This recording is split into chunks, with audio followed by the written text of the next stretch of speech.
Hello friends, welcome to my channel. இன்னைக்கு ஹெல்த்தியான அவல் உருண்டை பார்க்க போகிறோம். குழந்தைங்களுக்கு ஜங்க் ஃபுட் கொடுக்கறத விட இந்த மாதிரி தினமும் ஒரு அவல் உருண்டை கொடுத்தாலே போதும், உடம்புக்கு ரொம்பவே நல்லது. இதை செஞ்சு 1 வீக் வரைக்கும் ஃப்ரிட்ஜில் ஸ்டோர் பண்ணி வச்சுக்கலாம். இந்த ஹெல்த்தியான அவல் உருண்டையை எப்படி செய்கிறதுன்னு பார்க்கலாமா? வாங்க. 250 ml கப்பில் 2 கப் சிகப்பு அவல் எடுத்துக்கோங்க. நீங்கள் இதுக்கு பதிலாக வெள்ளை அவல் கூட யூஸ் பண்ணிக்கலாம். 2 கப் அவல் எடுக்கும்போது நமக்கு குவான்டிட்டி ரொம்ப அதிகமாக இருக்கும். உங்களுக்கு குறைவாக வேணும்னா 1 கப் கூட சேர்த்து செஞ்சுக்கலாம். நம்ம அவலை கையில் எடுத்து அழுத்தும் போது நல்லா உடையணும், அந்த அளவுக்கு வறுத்துக்குங்க. கருகவும் விட்டுறக்கூடாது. லோ ஃப்ளேம்லையும் ஹை ஃப்ளேம்லையும் மாற்றி வச்சு வறுத்துக்குங்க.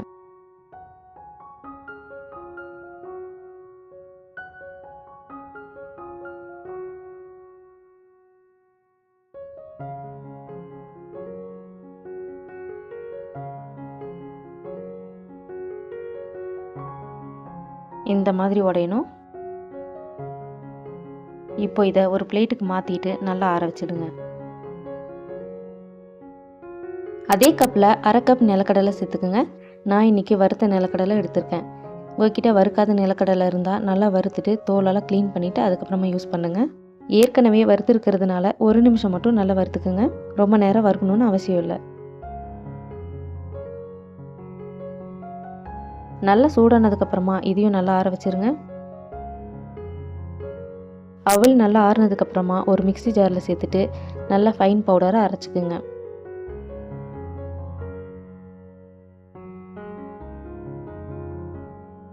இந்த மாதிரி பவுடராக அரைச்சிக்கணும். இதை ஒரு ஓரமாக வச்சுருங்க. நிலக்கடலை ஆறுனதுக்கப்புறமா மிக்ஸி ஜாரில் சேர்த்துட்டு கொரகொரப்பாக அரைச்சி எடுத்துக்குங்க. ரொம்ப நைஸாக அரைச்சிடக்கூடாது. இந்த மாதிரி இருக்கணும். இதை ஒரு ஓரமாக வச்சுடுங்க. பொடியாக கட் பண்ண தேங்காய் 1/4 கப் ஒரு மிக்ஸி ஜாரில் சேர்த்துருங்க. தேங்காய்க்கு மேலே இருக்கிற அந்த ப்ரௌன் பார்ட்டெல்லாம் எடுத்துகிட்டு சேர்த்துக்குங்க. இப்போ இதை நல்லா அரைச்சி எடுத்துகிட்டு வந்துடுங்க. இந்த மாதிரி அரைச்சிக்குங்க.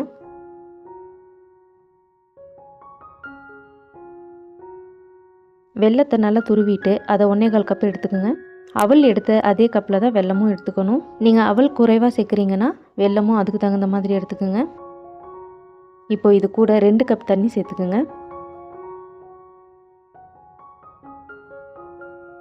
வெல்லம் கரையிற வரைக்கும் நல்லா கொதிக்க வைங்க. பாகு காய்ச்சி தேவையில்லை. வெல்லம் கரையிற வரைக்கும் நல்லா கலந்து விடுங்க. வெல்லம் நல்லா கரைஞ்சதுக்கப்புறமா இதை நல்லா வடிகட்டிடுங்க.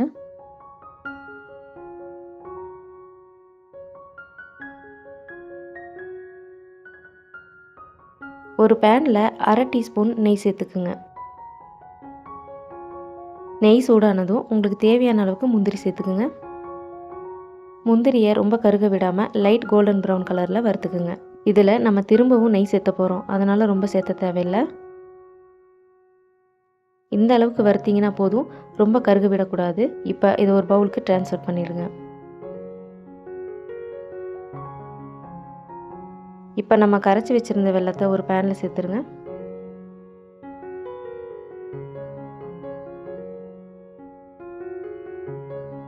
அடுப்பை சிம்மில் வச்சுட்டு அரைச்சி வச்சுருக்கிற அவலை இதோடு சேர்த்துருங்க. இப்போ இது எல்லாத்தையுமே நல்லா கலந்து விடுங்க. கொஞ்சம் கூட கட்டிகள் இருக்கக்கூடாது. இது சீக்கிரமாகவே கட்டி விழுக ஆரம்பிச்சிடும், அதனால் வேகமாக கலந்து விடுங்க.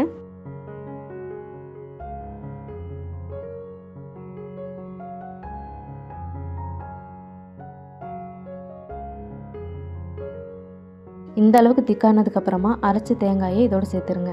நீங்கள் இந்த உருண்டையை 1 வாரம் ஸ்டோர் பண்ணி வைக்கிறீங்கன்னா நம்ம முந்திரி வறுத்தோம்ல, அப்போவே இந்த தேங்காயும் சேர்த்து நல்ல கோல்டன் ப்ரௌனில் வறுத்துட்டு அதுக்கப்புறமா இதில் சேர்த்துக்குங்க. இது சீக்கிரமாக காலி ஆயிருன்றதுனால நான் இன்றைக்கி வறுக்காமல் சேர்த்துருக்கேன். வறுத்து வச்சுருக்கிற வேர்க்கடலையும் இதோடு சேர்த்துருங்க. இது கூட கொஞ்சமாக ஏலக்காய் தூள் சேர்த்துக்குங்க. இப்போ நம்ம சேர்த்துருக்கிற எல்லா பொருளையும் நல்லா இந்த அவலோடு சேர்கிற மாதிரி நல்லா கலந்து விடுங்க.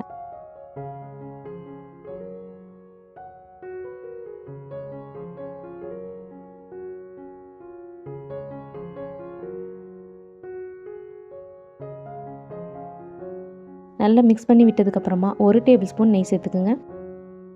இப்போ இதை நல்லா கலந்து விடுங்க. இப்போ அடுப்பை ஆஃப் பண்ணிவிடுங்க. இப்போ இது நல்லா சூடாக இருக்குது. நம்ம கையில் தொடுற அளவுக்கு சூடாறணும். அதுக்கப்புறம் உருண்டை பிடிச்சிக்குங்க. அது வரைக்கும் அப்படியே வச்சுருங்க. இப்போ நம்ம கையில் தொடுற அளவுக்கு சூடாறி இருக்குது. இந்த மாதிரி சின்ன சைஸில் குழம்பு கரண்டி இருந்ததுன்னா அதில் அவல் எடுத்துகிட்டு உருண்டையை பிடிச்சிக்குங்க. இந்த மாதிரி செய்யும் போது நமக்கு எல்லா உருண்டையும் ஒரே சைஸில் கிடைக்கும்.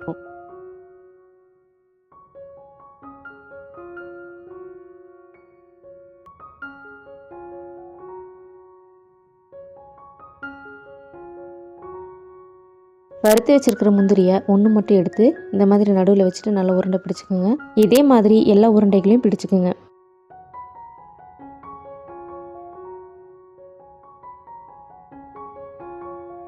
சம்மர் லீவில் குழந்தைங்க எல்லாருமே வீட்டில் இருக்காங்க.